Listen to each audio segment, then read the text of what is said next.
Hi, my name is Kyle Pond, and as many of you know, I spent my entire sophomore year studying abroad in Spain. It turned out to be one of the most difficult yet rewarding years of my life. And I realized that in order to grow, you have to go outside your comfort zone. Whenever I first arrived, I was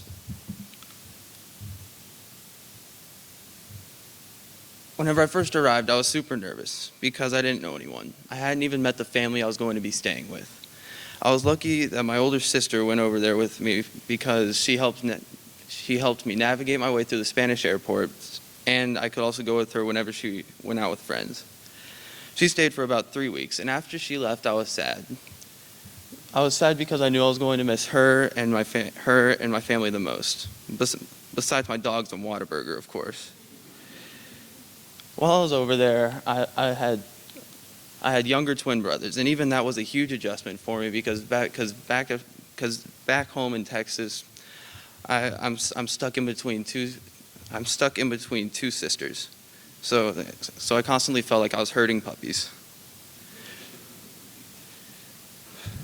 About a week or two after CJ left, I realized that I was going to have to start making my own friends. So one night, while I was playing soccer on the beach with my brothers, I saw two girls walking.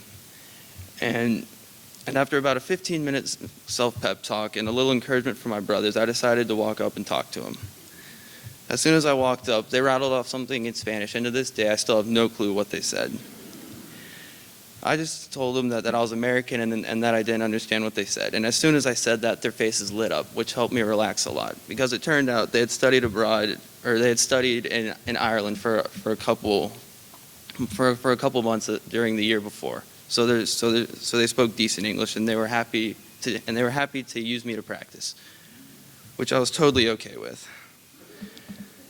We ended up talking for hours that night, and eventually my Spanish father, Jose, had to come out and yell at me to come back in because of my curfew.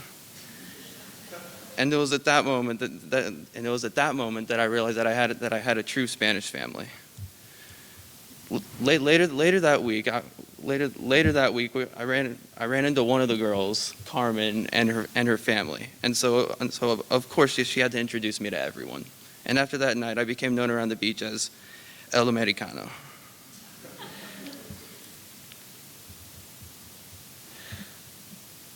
Towards the end of the summer, we left the beach and went back to our flat in Vigo. And days after we arrived in Vigo, the school year started.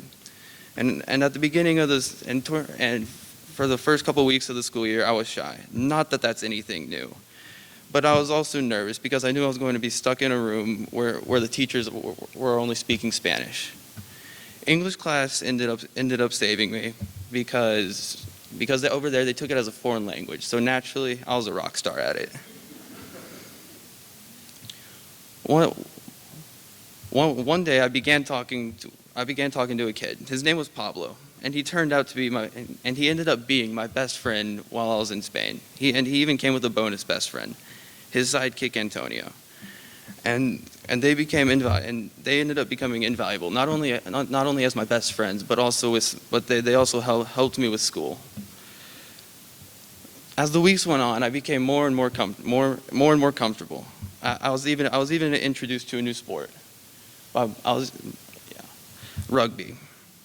For the first couple practices and games were complicated because I was still wrapping my mind around the whole language, and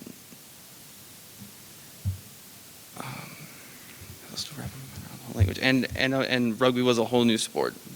However, by the first game, I thought that I knew what I was doing, but my team and I quickly realized that I was wrong.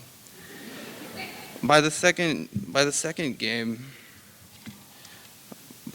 however, my team made me realize that if I had the ball, all I had to do was run, and that I could pass it whenever I needed to.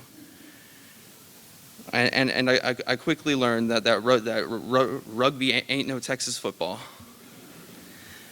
As the season went on, they became mentors for me because over there the culture is more free, so I'm having to make the right choices more often.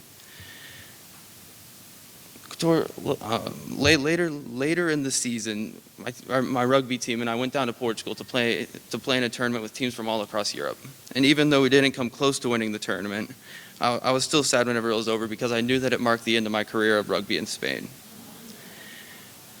Now rugby is one of my favorite sports, and I hope to continue playing in college.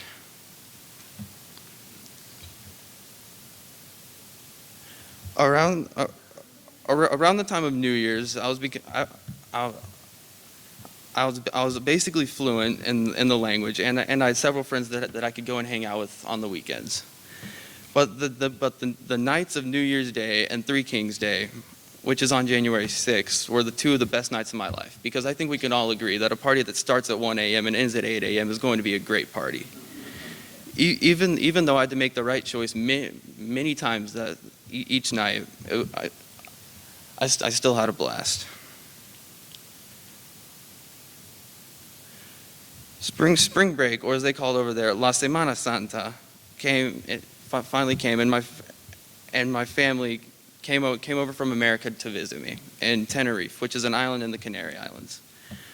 And I still remember whenever I saw my little sister Tucker for the first time at the airport. My family and I had been waiting for around 20 minutes, and when I finally saw her through the customs doors, I sprinted over and gave her a huge bear hug. I ended up staying with my American family for that trip, which I was absolutely okay with, because it had been the better part of a year since I had seen them, and I needed a big break from the constant shenanigans of my brothers. And it was amazing, and over the course of the trip, it was amazing to see both my moms communicate, because my American mom only knows airplane Spanish, and my Spanish mom only knows or barely knows any English. And yet they managed to communicate, gossip, and tell stories about me for the whole trip. Towards the end of my stay in Spain, my mom came over alone to pick me up, and somehow my Spanish mom talked Debs into letting me stay for the summer solstice, or as they call it over there, San Juan, because all of my friends were going, and I wanted to see them. And once again, it was an all-night party. Whenever it came time to leave, I was sad. But when it came time to leave, I was sad because I knew I was never going to see many of the friends that I had made ever again. But I was also ready. To see my old friends and family back home in Texas.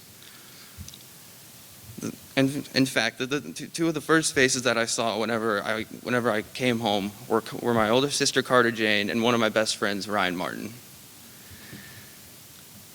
While I was writing this speech, I was flooded with the memories of all the great experiences that I had. And I also realized how lucky I am not only to have friends here, but all across the world as well. And that in order to grow and learn to make the right decision, you need to trust yourself to step outside your comfort zone. Thank you.